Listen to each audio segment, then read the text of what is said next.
A verdade sobre os anjos, capítulo 8. Os anjos no tempo do Êxodo. O nascimento de Moisés.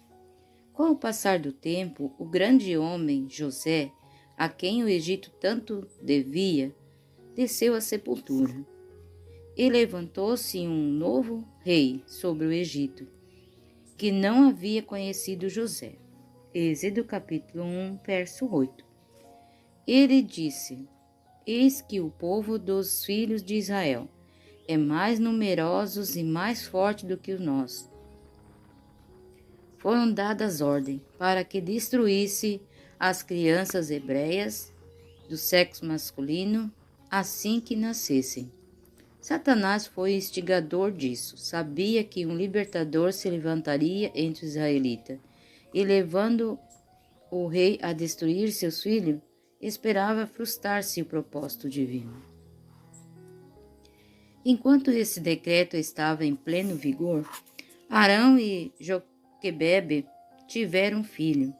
A mãe conseguiu esconder a criança durante 3 meses. Então, percebendo que não era mais seguro tentar ocultá-la, preparou um pequeno cesto de junco e passou betume e pinche para não entrar água. Deitou o bebê ali dentro e colocou o cesto entre os juncos à margem do rio.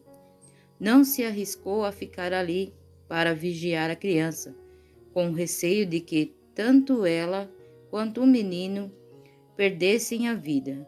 Porém, sua irmã Miriam permaneceu por perto, observando, ansiosa para ver o que aconteceria com seu irmãozinho. E havia outros vigias. As orações fervorosas da mãe tinham confiado seu filho aos cuidados de Deus, e anjos invisíveis pairavam sobre seu humilde lugar de descanso. Os anjos encaminharam a filha de Faraó até o local. Sua curiosidade foi despertada pela pequena cesta, e ao olhar para a linda criança que estava dentro, logo entendeu o que havia acontecido. O choro do bebê despertou sua compaixão.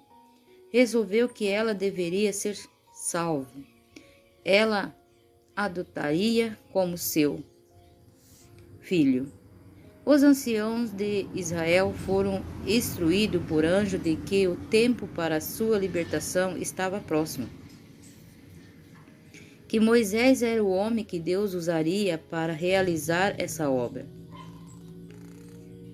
Anjo instruiu a Moisés também, revelando-lhe que Jeová o havia escolhido para colocar fim ao cativeiro de seu povo, supondo que essa liberdade deveria ser conquistada pela força das armas.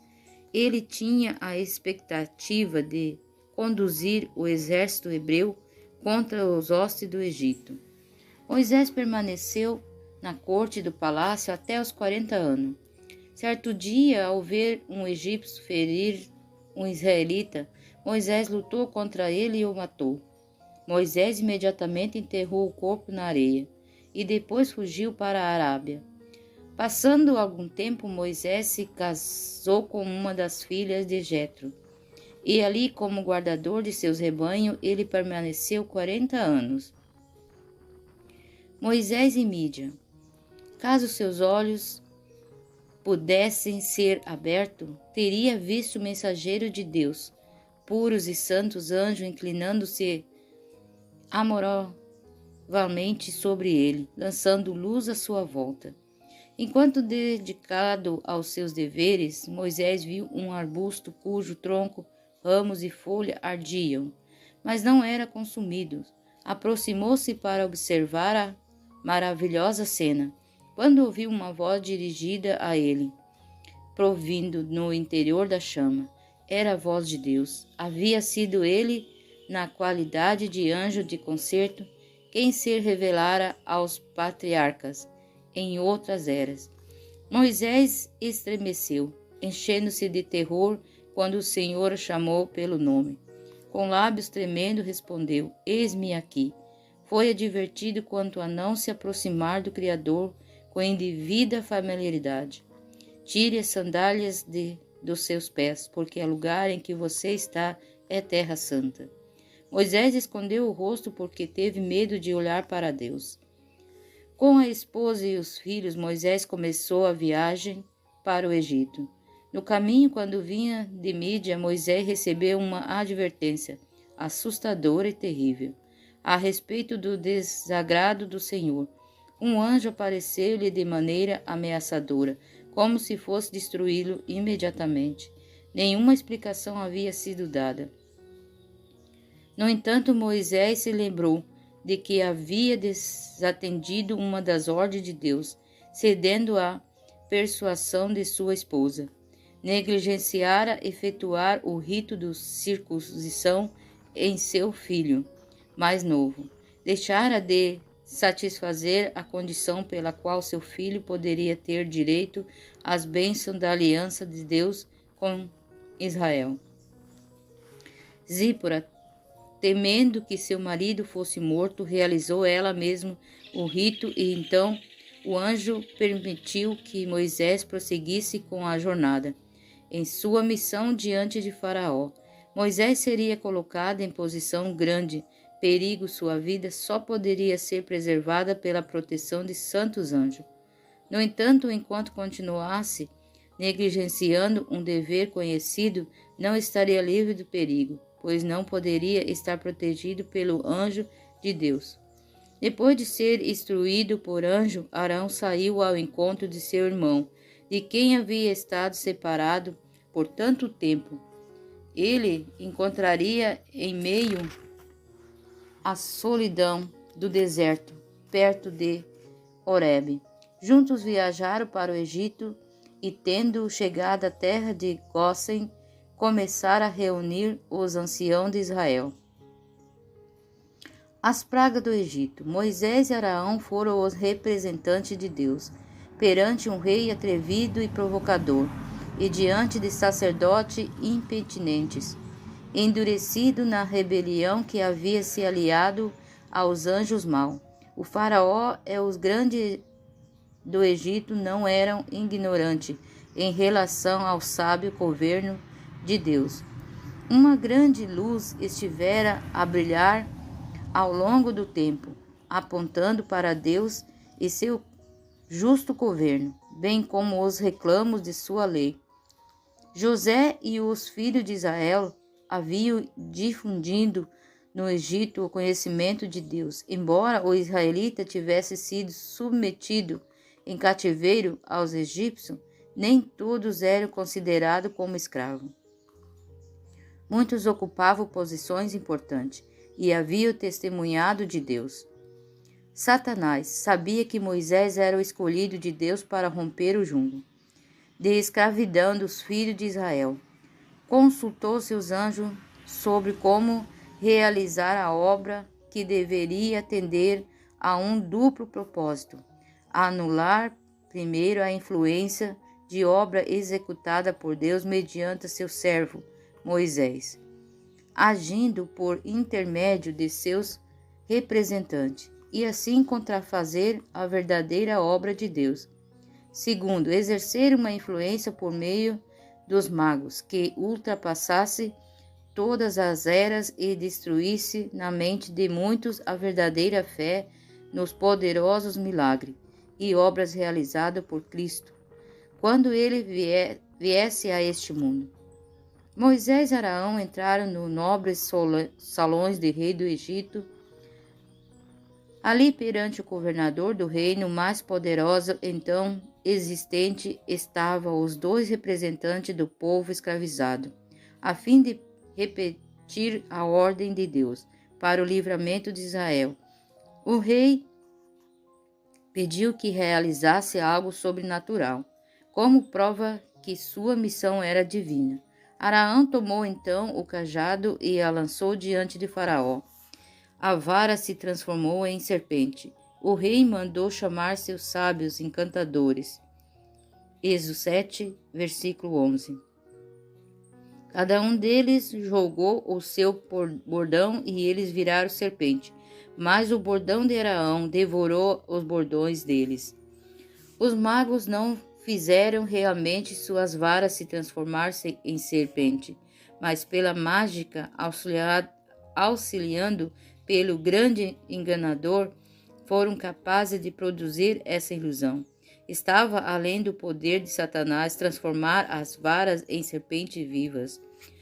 O príncipe do mal, embora possuindo toda a sabedoria e o poder de um anjo decaído, não tem o poder de criar ou dar a vida.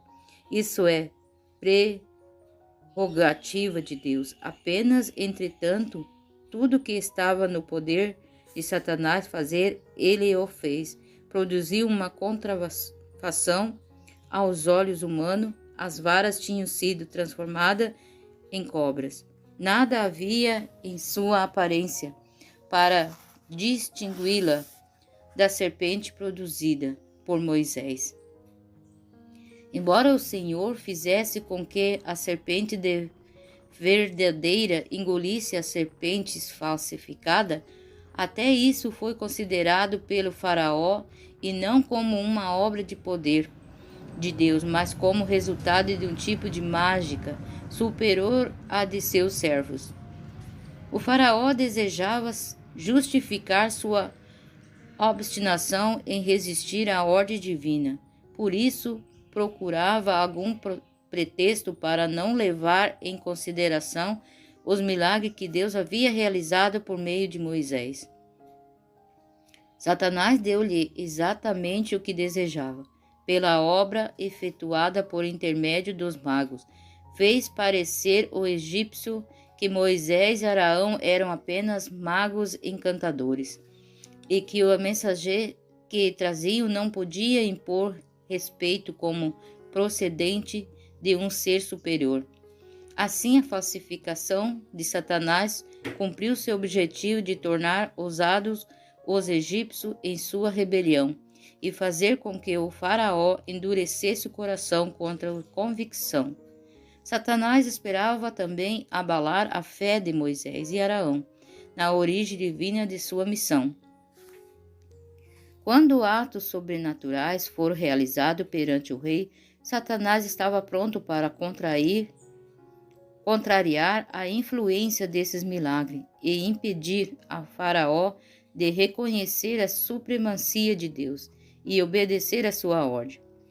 O diabo fez tudo o que estava a seu alcance para contrafazer a obra de Deus e resistir à sua vontade.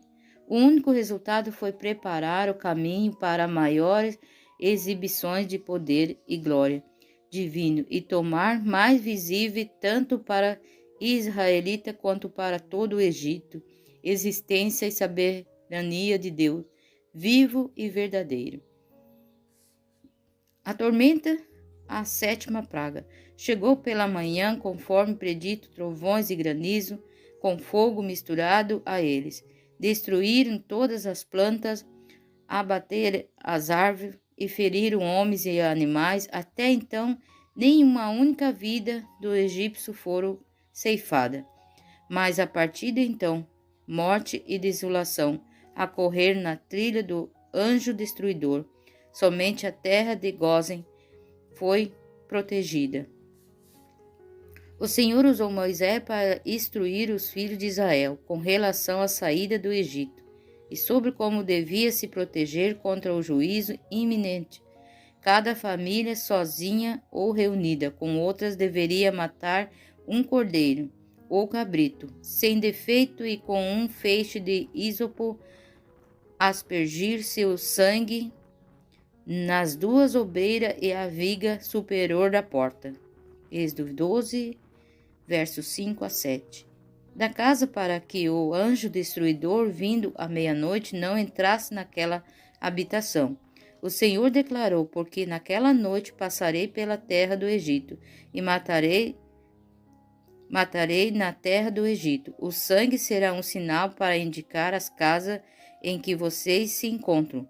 Quando eu vir o sangue, passarei por vocês e não haverá entre vocês praga destruidora, quando eu ferir a terra do Egito. Os filhos de Israel haviam seguido a orientação dadas por Deus. Enquanto o anjo da morte passava de casa em casa entre os egípcios, os israelitas estavam prontos para a viagem. Por volta da meia-noite, todas as casas dos egípcios despertaram de seu sono pelo grito de dor. Temeram que todos viessem a morrer, lembrando-se do clamor da angústia e lamentação que tinham ouvido dos hebreus, quando desumano decreto de um rei cruel fizera matar a todos os bebês do sexo masculino. Tão logo estes nasciam, os egípcios não podiam ver o anjo vingador, que estava em cada casa e operava a morte. Mas ele sabia que era o Deus de Hebreus, que estava levando-os a enfrentar o mesmo sofrimento que havia infligido os israelitas. Cristo, o líder invisível de Israel. No Egito se espalhou a notícia de que os filhos de Israel iam avante em direção ao Mar Vermelho. O faraó reuniu suas forças e, acompanhado pelos homens influentes de seu reino, encabeçava o exército de ataque. Os hebreus estavam acampados ao lado do mar. De repente viram ao longe o brilho das armaduras e as carruagens se movendo, indicando a vida de um grande exército. O terror tomou conta do coração do povo de Israel. Alguns clamavam ao Senhor, mas a grande maioria corria para Moisés com suas queixas. Sua resposta calma e firme ao povo foi: não tenham medo, fiquem firmes e vejam o livramento que o Senhor lhe fará. Êxodo 14, verso 13. A maravilhosa coluna de nuvem tinha sido seguida como sinal de Deus para prosseguirem, mas agora perguntava uns aos outros se essa coluna não seria, na verdade, o sinal de alguma grande calamidade, pois, na opinião deles, ela os havia conduzido pelo lado errado da montanha, para um caminho sem saída.